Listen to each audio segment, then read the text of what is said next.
Hiya! This video is mainly aimed at men and their mental health, because you matter. I'm Sunray, and for a very long time I've been thinking about why men suffer so much in the world.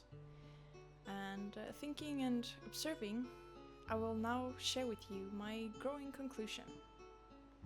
This is my second video about this, and of course I can be wrong, and more than anything, I just wish to open up a dialogue about this.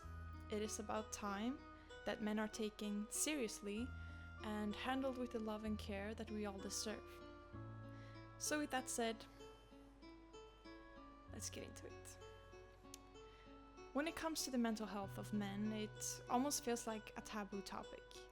There are definitely places and people that do care and talk about it, but not all are that great. And unfortunately, there are barely any women talking about it. And there are very valid reasons for this that I'll touch on in another video. But for this one, I'll talk about how specifically women help the system that we all live in, that we all live under, to perpetuate the harmful rules under which men are subjected that make men suffer. The rules I mentioned in my previous video, but I'll go through them again to avoid any misunderstandings. So the first rule is, you make sure women have babies for the upper class to have more workers and baby makers ready to use. The second rule, you go to work as the working class and make sure the upper class earns way more than you do for your labor. And the third rule, you offer your body and health for wars whenever the upper class wants some more resources. This is of course very simplified and there's a lot of nuance here, but think of it as this. The first rule does not include romance or validation. Hookup culture could be perfect for this, and especially that which is referred to as the oldest profession in the world. Why are there so many children without a father in their lives? Because the system only wants you to procreate, not prosper. The second rule, a lot of regular men out there are working a job but are not doing good, feeling miserable and depressed all alone. You're simply there so others get rich and your body and mind just used up. And third rule, how many veterans all around the world off themselves daily? I will begin this video with a quote. To create loving men, we must love males. Loving maleness is different from praising and rewarding males for simply living up to sexist-defined notions of male identity. Caring about men because of what they do for us is not the same as loving males for simply being. When we love maleness, we extend our love whether males are performing or not. Performance is different from simply being. In patriarchal culture, males are not allowed simply to be who they are and to glory in their unique identity. Their value is always determined by what they do. In an anti-patriarchal culture, males do not have to prove their value and worth. They know from birth that simply being gives them value. The right to be cherished and loved. This is a quote from the book The Will to Change by Bell Hooks, who was an intersectional feminist, and its first part showcases 3 ways women work with the system to hurt men. The first way is women praising men for being masculine, the way the system wants men to be. It wants you to never show signs of weakness, not speak about or show your emotions, and to remain fearful of how others will perceive you. To keep you fearing that you'll lose the community you have and be shamed if you don't follow the established notion of masculinity, of what it means to be a man. It can feel good to be praised when you act this way, but if you think about it, those who truly love you will never judge you for who you actually are. A good example of this masculinity act is alpha males, and Because the system is built on hierarchy, there must be someone below them to prove their worth to. But ultimately, as the line goes, it's lonely at the top. Another term for this masculinity act is toxic masculinity, a controversial term but too often misunderstood. If we break it down a bit, another word for toxic is poisonous, which is defined as a substance causing or capable of causing death or illness if taken into the body. And this is precisely what it does to men. Women participating in the system are therefore helping the system plant poisonous seeds of illness into the bodies of boys and men. The second way women uphold the system is by only caring about men when men have something to give. This puts men in a situation where they have to work hard and provide, as it typically goes. And what message does this send? That men are not worth anything unless they have something outside of themselves to give. They themselves are not deserving of love for simply being. I cannot imagine a more gut-punching thing to hear and receive as a human being. And to connect to this as well, there's this study that showed that the top 2 words men will use to describe themselves with before suicide is useless and worthless. The system needs you to constantly be productive, to the point that when you feel you aren't, you will be pushed to your limit and want to die. And women who uphold the system push men even further. Thirdly then, it is by denying men the right to simply be without performance that the women work with the system to hurt men. In the system, a man simply is a tool, not a human being worthy of love. When women withhold love from men they perceive as not conforming to patriarchal structures of masculinity, they are showcasing to men that men alone aren't valued for being who they are. And it is not only potential partners that hurt men like this, it is also mothers, sisters, and acquaintances. There's a guy online that goes by the handle Watchful Coyote or Jack. He talks about how women are taught this dehumanizing view of masculinity and men, and how it specifically is an objectification of men. He uses the term mechanizing, which I find really fitting. A robot is not meant to feel after all, only do. Now, it is important, however, to put some nuance here. When someone hurts us, trying to enact revenge upon them will only hurt you more. It is the hurt you allow into your heart that hits the hardest, not the person. When people hurt us, it's about them, not us. But the hurt they make us feel tells us something about ourselves that we can learn from. Now, of course not all women do this, but as a man you do not need many experiences of this for there to be deep wounds left. Wounds that will either make you alter your behavior to fit the system or give up. When you alter your behavior to fit the system as a man, it means going after the women who want the masculinity act that you are performing. But it is just that, an act, a role. And the women who participate in the system are also just playing a role. They're not being themselves, they're not being genuine.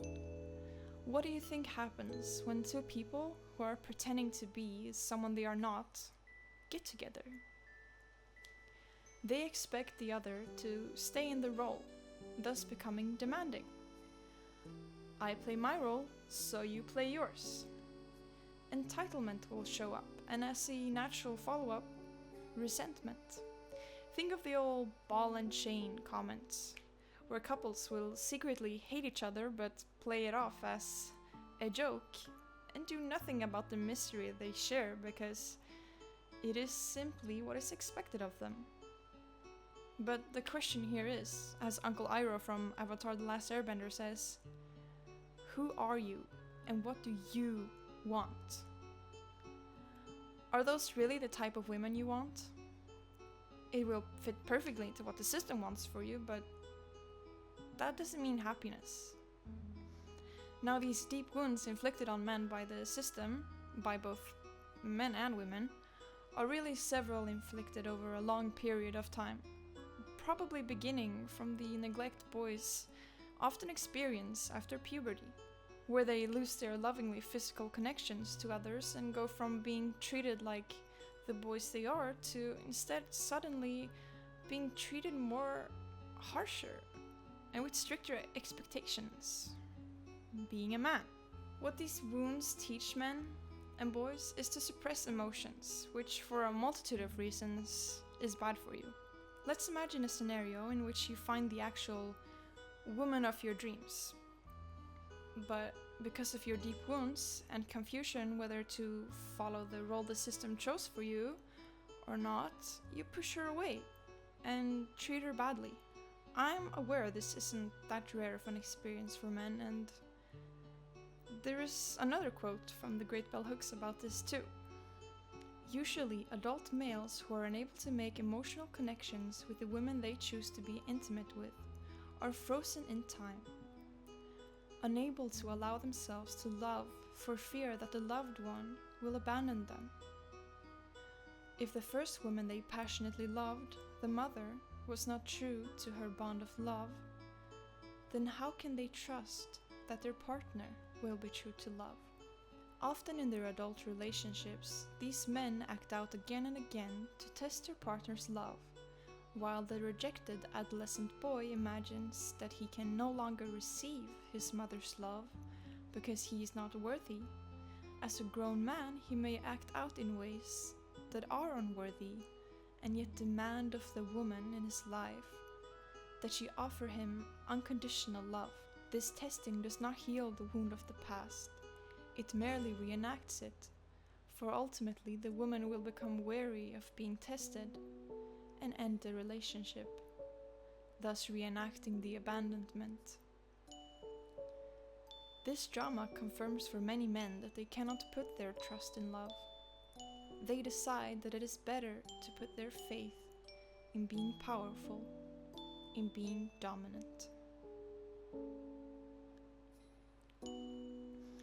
Usually what women will say a bit offhandedly is that men need to stop hiding their feelings. But what does that actually mean? It's easier said than done when men are used to suppressing their emotions since being boys, from just being taught to. Add onto this the possible experience that many men have of opening up to their partners only to be shut down and judged for their emotions. This experienced judgment is partly women upholding the system, but is also a bit more complicated than that. It is also an unfortunate side effect of putting all cards in one basket, or more like exploding with all those suppressed emotions onto one person. Emotions are difficult, especially when you aren't taught about it. I've had alexithymia, so I have been through it myself, and I now know and understand that emotions are very important, and suppressing them biologically hurts your body and you. I'll make a video of that. I will also make a video explaining how to start feeling again, putting words to how you feel and not hiding your emotions. But essentially, when the system forces men to hold all that hurt inside them, when men try to open up, usually it will not go smoothly. This is something to be mindful of. Handling strong emotions is tough for both the person experiencing it and the person trying to help. A licensed therapist can be a great start, but the more people and the more you split it up, the better. Humans are meant to live in community, after all, which is an extremely rare privilege in today's Western world, and even becoming so in other places. I'd like to visualize this for you all. Imagine a big dam holding a lot of water. The water is your emotions, and the dam is you suppressing them. The wildlife surrounding the dam is your mental health. The more the water level rises, the more of the wildlife dies. Releasing the pressure is not about breaking the dam. It can also cause you harm. Instead, release bits of water at different times to different rivers and lakes, making sure not to overflow them. Most importantly of all, Do not compare your dam to someone else's river. Everyone is different, but equally lovable. The way that the system forces us into roles while also making us enforce roles upon others means that ultimately nobody is free until everybody is. Women demanding men to follow the system's defined masculinity act while not following the femininity act of the system themselves are cruel. But the solution is not for women to yet again conform to the role the system decided for them. I want to say that the solution is for men to be free too, but I don't even think women are free from it right now. I think women only shifted from having one role decided for them to the option of masculinity act or femininity act, or to try and conform to both, which isn't really possible. As the system is on its knees right now, it is the perfect time for great change, for breaking out of roles. It starts with compassion, stopping and analyzing our behaviors and where they come from. It is important to always have compassion for ourselves and others. Empathy is something that we need to learn, just like how shame is taught and not inherent. The system will want to force us to be judgmental and rude, but we always have a choice to be kind. For me, forgiveness and compassion are always linked. How do we hold people accountable for wrongdoing, and yet at the same time remain in touch with their humanity enough to believe in their capacity to be transformed? Bell hooks. I will end on this quote. It is no measure of health to be well adjusted to a profoundly sick society. And I'll see you all in my next video. Like and subscribe so I can keep doing this, and I hope to see you all in the next one. Love to you all.